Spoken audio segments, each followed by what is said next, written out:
It's time to present Scott DuPont to bring you another episode of Finance Your Movie with tips and strategies to help you get your money to tell your story. It's time! I'm here with Danny LeGare. Welcome, Danny. He's a producer from Connecticut, almost 20 producer credits, and most recently just wrote, directed, and produced Spirit of Friendship. Welcome. Thanks for having me. Great to always talk to a fellow Frenchman somewhere back in our roots, right? Exactly. Yeah. So first, a quick shout out to Andrea. Big thank you to Andrea from Vision Films for connecting us. And before we get to Spirit of Friendship, Sure. I wanted to ask you, you did a lot of shorts for like 5 or 6, 7 years in a row. Yeah. Do you feel that was a good path to set you up to do your first feature, which I guess might have been Marco Polo Boys? My first feature was actually a film called House Rules for Bad Girls, which was not the original title. But yes, to answer your original question, yes, doing short films was absolutely 100% a necessity for me to be able to do my first feature film. I did not go to film school. I do not have a degree in film. I went to the School of Hard Knocks and graduated with honors, I think. You're still Me standing. still standing. Me and my buddy Desmond Faison worked together at a restaurant in LA, and we both had the same desire. We both wanted to figure out how to make our movies look like quote unquote real movies. So we bought a couple digital cameras. Back then it was on DV tape. It wasn't even digitally recording to like an SD card or anything. And we would ask people that were smarter than us. We would ask them, hey, how come we would say stuff like, how come the background behind this person isn't blurry? Like, we didn't even know it was depth of field, right? We didn't know, and then they would say, well, you need lighting. And then they would say, and if you can't afford lighting, then you can go to Home Depot and buy work lights, and then buy some sheets and hang some sheets in front of the work lights to diffuse the light. And then you can get this foil stuff that, you can put around the light that's heat protected and it won't burn. And you can foil the lights to direct the light. And then, Now, this is on your short films. You're learning all this. yeah, we're learning all this guerrilla style film. And who are you learning this from? Did you bring in like an outside DP that's kind of teaching you, or we brought some outside DPs. We were in LA, so we had access to a lot of people, right? And we knew that if we were polite and respectful, people would answer us. So we spent a lot of time reaching out to people, and when we meet people in the streets or if we met people at restaurants, we would be super polite and we would be super gracious and say, hey, look, we're a big fan of your work. We were wondering if we could ask you a few questions. And then we would talk to some film grads that understood film language and understood what filmmaking was all about. And we just kind of continuously shot stuff. The credits that are listed are not even close to the number of films that we had made as short films together, because we shot probably 3 to 4 1 to 2 minute short films a week for about 2 years. wow, just trying to develop the skill set of how do we tell a story with a camera, how do we understand how to move the camera, how do we add music, how do we edit. We started with Final Cut and Premiere. do you remember which camera you first started with back then? It was the Canon XL1. Yeah, we had a Canon XL1. And then we learned that the DSLRs were coming out and that they were going to be better because you could change the lens. So if you're looking for that film look, it's all about the lens. It's not about the camera body. Yeah. It's about the lens and the light. And so we just surrounded ourselves with people that were excited about making movies and telling stories. And we switched roles with each other, and we learned that, I learned that being an AD and a producer was something that I was very good at. I just understood the logistics. I understood timing. I understood how to stay on a budget and get, what we needed to get done the way we needed it to get done. And we just kept growing and getting more and more people involved until eventually we both won some independent film festival awards for our shorts, and then that led to feature films, and it was paramount to just kind of keep working. And I encourage, even if you have a degree or you're going to film school, I encourage everybody to shoot their own stuff. I No encourage excuse not everybody to to, now. No yeah, excuse. no. So what was the transition? Did you guys just say, okay, let's finally do a feature? And what was the budget on your first or your second feature, and how did that all come together? So I won the Independent Spirit Award at a cinema festival in Burbank. And the Congrats. woman, Suzanne De Laurentiis, approached me and said, "Hey, we'd like to do a feature with you. We think that you have what it takes. We think that, Wow. if you can figure out, what you want to make, I have some contacts and I have some stuff that I would love to help support you make this movie." And then I had been bartending and I met a gentleman that had just come into a bunch of money and wanted to always be in film producing. And he said, "That sounds like a great story. And Suzanne seems to know what she's talking about. So sure." And he invested $125,000 into a first feature film for me. And it was a The big, guy at the bar? yeah, Wow. So I want to back up for a quick second. sure. Um, how that came about. You're behind the bar. I don't know if he's a regular customer or whatever, but like, did you just start talking and say, "Oh, by the way, I'm a filmmaker"? Well, again, it was in LA. So kind of everybody is in the industry in some way, shape, or form. And if you're respectful and polite and open and you don't make big asks, you can create a conversation and you chat and and as a bartender, you're always talking about them. And whenever you want something from somebody or you need something for yourself to better yourself or grow as an individual, I think it's always best to listen first and hear what the other person wants and what they're doing and how they want to do it. So I think I just kind of said, "Hey man, what are you up to? What are you doing today?" And it was like a Sunday afternoon and the bar was pretty slow. So we just got to chatting and he was talking about, "I've always dreamed about making movies. I don't know what I want to do. I'm trying to write some films." And then I was just like, "Oh, well, I just got this great opportunity for me too." And it just kind of transitioned into me talking about my opportunity, what I was doing. And I was like, "Yeah, I just have to raise, some money to really, help be part of this." And then, Suzanne is going to help us produce it and help me kind of transition from this point to this point. And all that kind of came together pretty quickly after that. But yeah, Awesome. it was really just kind of being open and honest and generous to the people around me. Awesome. That's so cool. What a what a great story. I want to fast forward a little bit to Marco Polo Boys. It looks like a really interesting film. What was the budget on that? How did that come together? Did this So same Marco, guy from the bar come back on your next film? no, so Marco Polo Boys was my first film that I shot in Connecticut when I moved back here. I moved back to Connecticut and I adopted my niece who was 2 at the time. So I became a single dad and I was raising her with the support of my parents. Oh, good for you. Um and I decided that I needed to teach people what I knew here. So I started an acting class in Connecticut because I was a trained actor and I had studied acting and I What enjoyed part of taking. Connecticut? We're up by Hartford, Oh, just okay. outside of Hartford. I've shot most of my films have at least been partly shot in my hometown where I grew up, Stafford Springs. It's a Oh, okay. beautiful New England town, just really Especially in the pretty fall, and it's breathtaking. yeah, amazing. And the people there are just wonderful people. They've always welcomed me with open arms. They've always been super supportive. They've always just kind of said, "That sounds cool. Sure, Danny, you can do that here." So it's worked out really well for me. Little different than LA. Little different than LA.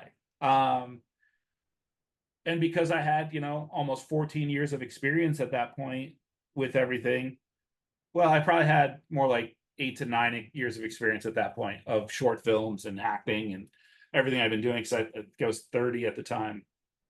So I had that acting class, and a lot of the actors were really fun, and they were really cool. And I said, hey, why don't we try and do what was at the time called a mumblecore film, which was basically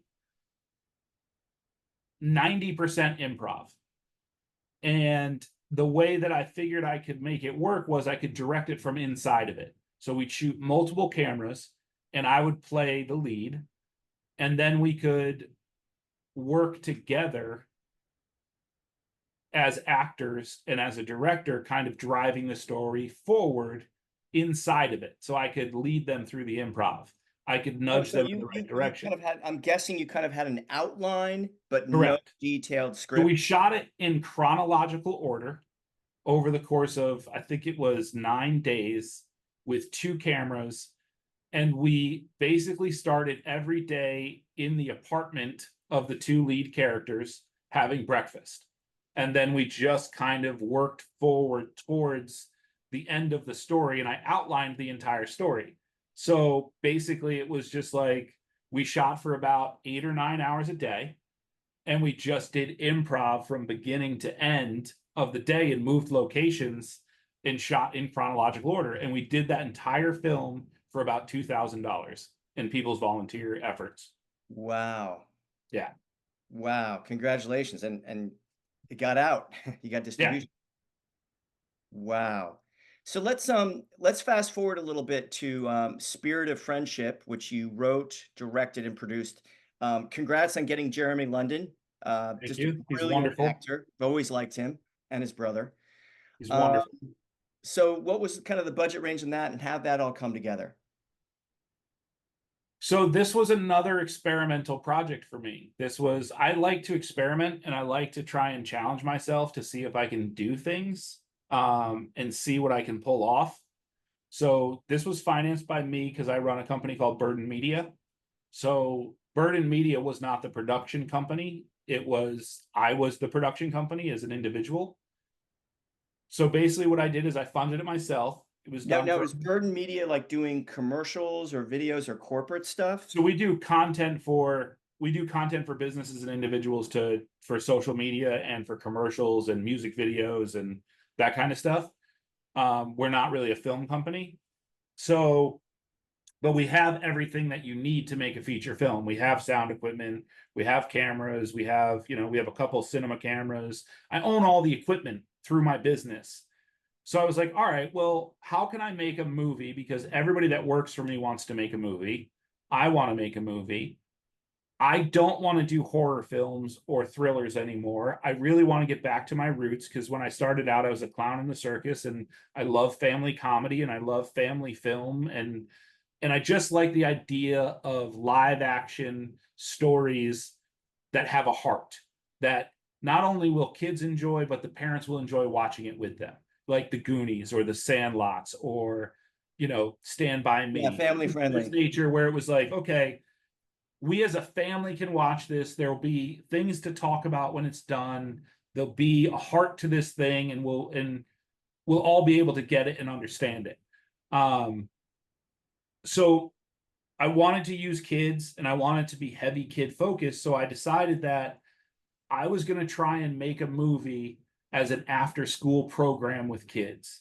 So basically, after school, instead of going to a sport for 3 or 4 hours, they would come to set.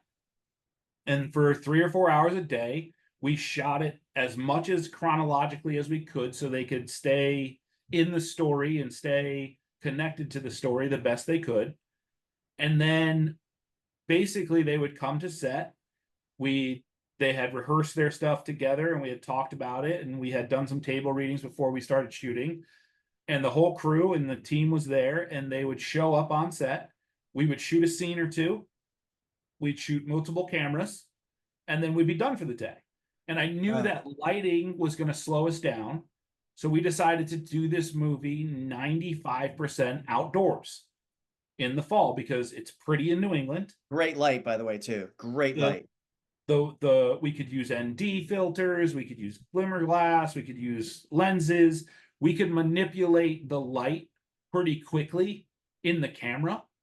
So we decided, all right, so let's shoot multiple cameras, because that way, if the kids go off script, but they stay in it, we at least have all their reactions and we have everything that they're doing, and we'll do it multiple times. And if we have multiple cameras, then we'll always have something to cut to.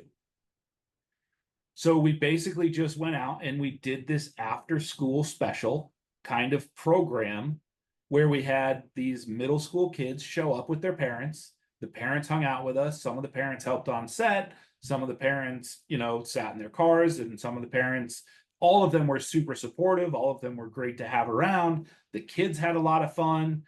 I remember very specifically, there was a moment where the kids were kind of fucking around and having fun and just being kids and giving each other shit. And one of the moms was listening on the headphones because she was helping out, and she went to parent. And I went, whoa, whoa, whoa. I was like, there's no parenting here. She's like, oh, I was like, yeah, you have to let them be kids. I was like, this is a world where there are no parents in that world. Like, we're here, but there's no parents there. And she understood it, and she was like, okay, that makes sense. Okay, I'll let them. It's hard, but I'll let them. So she let them kind of swear and be kids and mess around with each other and, lightly bully each other the way we do as friends, without it getting so far that it's actual organic, natural. It's like organic play, right? So that they could then feel free to be in the moment with their story and what they were doing. So, and then with Jeremy, we reached out to him and said, hey man, we're making this movie, and I think that it would really benefit. So let's back up. Let's back up a little bit. This is SAG, correct? It is. It was the micro budget. Okay, so this is not a $2,000 film. No. So you had a little bit of money, and then you called Jeremy. And then we reached out to Jeremy to see if he would even be interested, and he responded very quickly and was like, sounds wonderful. I'd totally be interested. We worked it out so he could be there. Literally, again, it was experimental. So I was like, hey, look, I'll only need you for a day. We'll do it in like 5 or 6 hours. We'll shoot out all your stuff, and then we'll do about an hour of voiceover stuff at my studio. And he was like, yeah, right, sure. He's like, this is my day rate, this is what I need, and then you however many days you need me, you just let me know. And I was like, honestly, I only need you one. I was like, I promise it'll be quick. And he got here, and he was wonderful to work with. He was so sweet. I've heard that. Gentleman. He was so kind to the kids. He was so generous to the kids. He even stepped in and kind of did a little acting coaching with them a little bit here and there, and just kind of, we would talk creatively, but we literally ended up shooting it in like 5 or 6 hours, all of his stuff. And then we had a wrap party the same day he was here, so he could be there and go bowling with all the kids and have fun with the kids. And he was just like, at the end of it, he was like, wow, he's like, I didn't think you were going to pull that off in one day. And I was like, hey man, this is what we do. Like, this is who we are.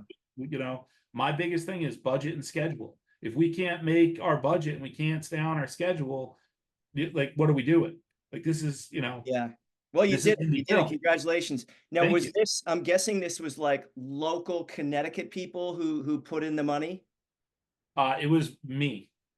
That's right. You and your production company. Yeah, so I've done and you didn't need any other equity investors at all? No. Wow. Because my business is doing pretty well and thriving, so we used it as a investment from the business. So the only reason Burden Media is on the film is because they invested in Danny LeGare as a production company, and then they did all the post-production work. Right. So that's the Burden Media part of where their executive producer is Burden Media. If you could give some advice to filmmakers that are like you did on your $2,000 film or some of your other films in between, where you sure, like Finders Keepers and Grandpa Psycho, I found other investors. Yeah, that's where the question's going, I assume. Yeah, so the bar story was really incredible.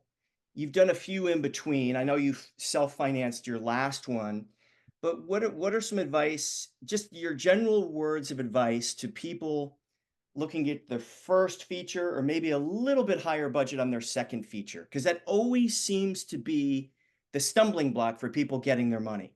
Sure. So my advice would be kind of similar to what we already talked about, being open and honest.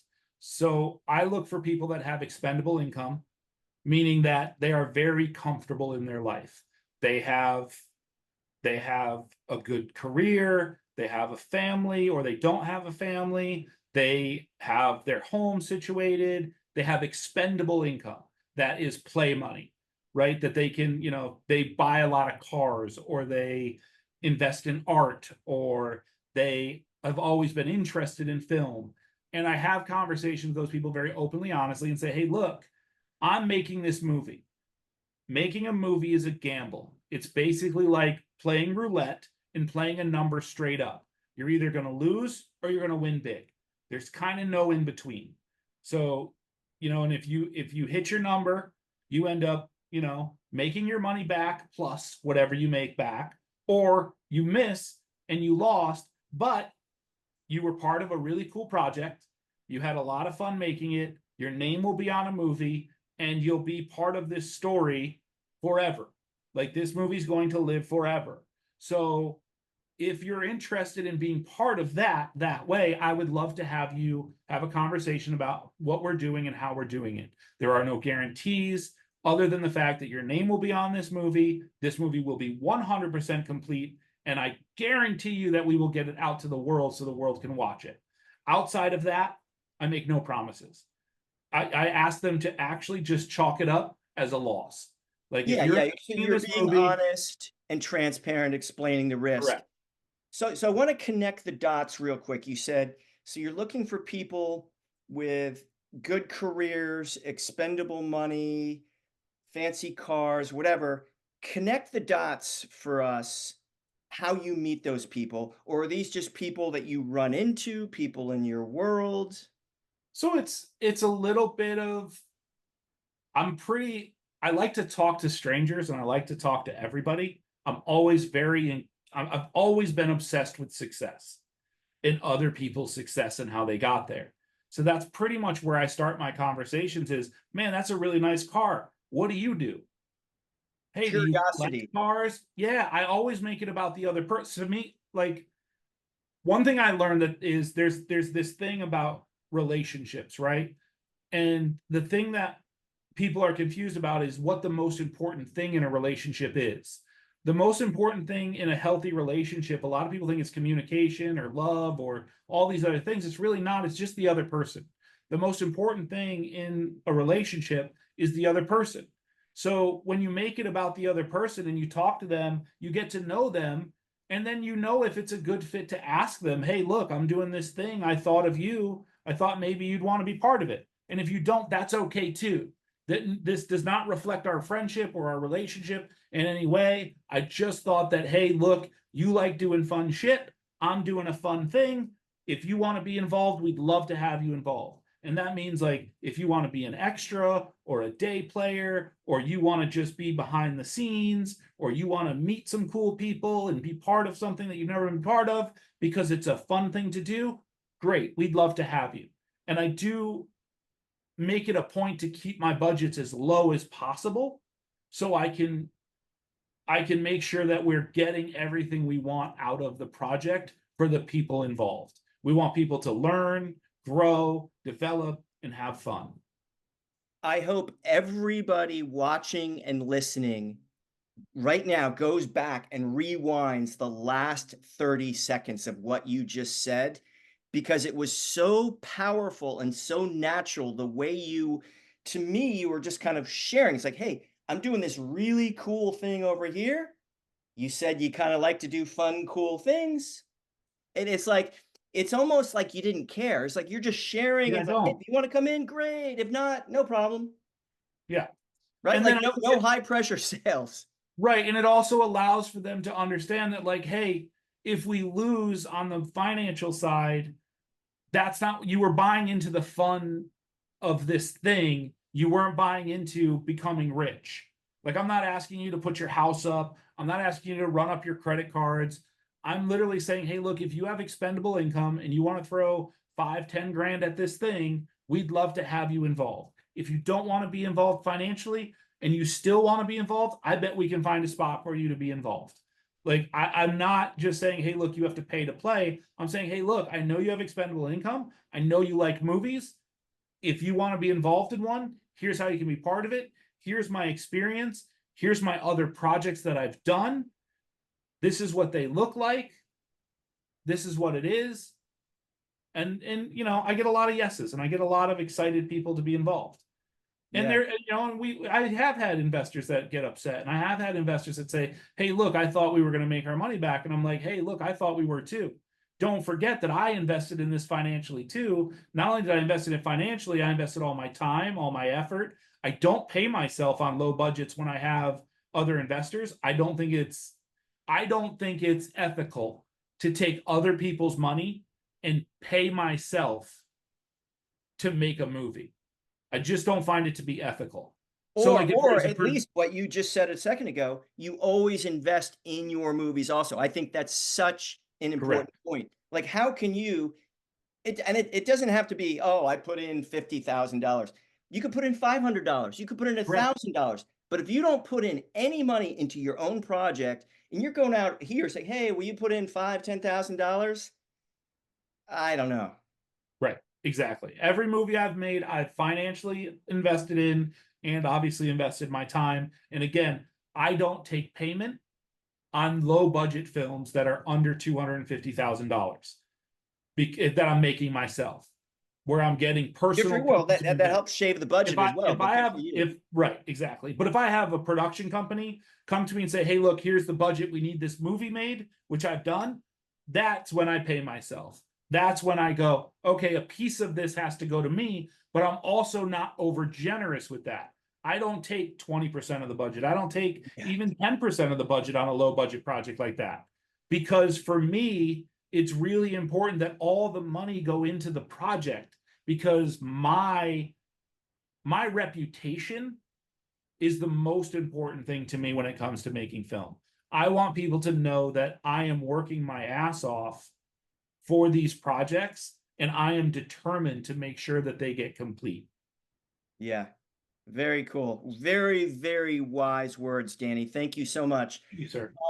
If people want to see Spirit of Friendship, what is the best landing page, website? How do they find out about it? Because I guess so you can find all your updates on birdandmedia.com. You can also follow us on social media on Facebook or Instagram at Bird and Media. And that's BURDEN, correct? Correct. Birdandmedia.com. Yep. All of our updates will be there. The movie will be released on 8/13 and will be available for rent or purchase on all the major platforms. Amazon, I think it's going to be on Vudu, then the cable networks. Anywhere you can rent or buy a movie, it should be available. Spirit of Friendship should be there to rent or buy. I believe then there'll be another release later on where it'll probably be on free platforms and available for free for everybody to watch. But yeah, it'll be available 8/13 for everybody to check out. And I would ask, my only ask is, if you watch the film and you enjoy it, please leave a review, because that's what helps get it seen by more people. It's the reviews. That's really what helps it. It's not who watches it or who pays for it or any of that stuff. It's really about, if you and your family watch this film and you found any value or any enjoyment in it, hey man, just leave us a review. We'd really appreciate it. I'm so glad you mentioned that. As a fellow filmmaker, that is critically important the first few weeks of launch. Danny, thank you so much for coming on the show. I wish you all the best continued success. And I love your honesty, your transparency, and you're investing yourself into every single one of your films, not taking a big salary. And I think that's why you keep making films. It's 100% accurate. Thank you, sir. I appreciate your time. All the best. It's time! There's never been a better time to make your own film. And if you have a dream project you're excited about and 100% committed to getting it funded, go to financeyourmovie.com, click on the green telephone, you'll see our calendar and find an open spot. We'll do a one-on-one call, which will be the best hour you've ever spent getting clarity and strategy towards financing your movie.